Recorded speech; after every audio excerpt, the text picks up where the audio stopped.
Today, we're rating 3 hair coloring tutorials from Japan, Korea, and China to see which one is the best. So let's go! First tutorial, Japan. We'll start with the Japanese tutorial. I sketched the hair in the same style as the tutorial. The first step is adding the base color. Next, we're painting the shadows using a brown shade. I'm trying to follow the tutorial exactly as it's shown. While I'm doing that, I want to talk about something I've been thinking about. Can you actually learn to draw from YouTube? I think the answer is yes, but only to a certain point. Tutorials are amazing because they make art accessible to everyone. You don't need expensive classes anymore. You can learn anatomy, perspective, color theory, and almost any technique for free, and that's incredible. But here's the problem. Watching tutorials feels productive, yet watching isn't the same as practicing. I used to think that if I watched enough videos, I would automatically improve.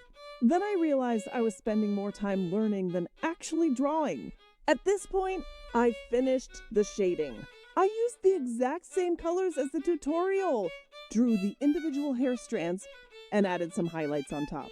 The final result isn't quite as beautiful as the tutorial, but I honestly think it turned out really good. I give this tutorial a 9/10. Second tutorial, Korea. Now it's time for the second tutorial. I sketched the hair and used the same base color as the tutorial.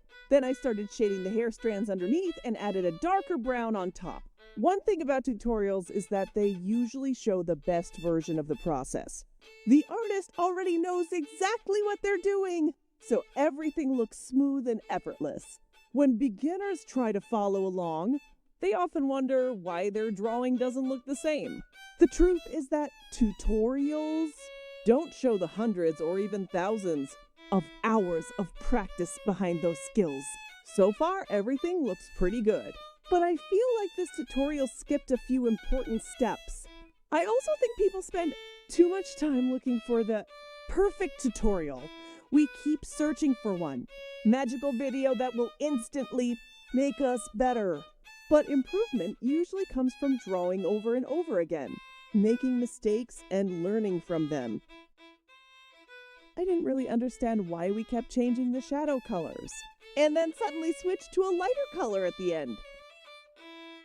My final drawing feels like it's missing something. I think I just needed more guidance. I'll give this tutorial a 7/10. Third tutorial, China.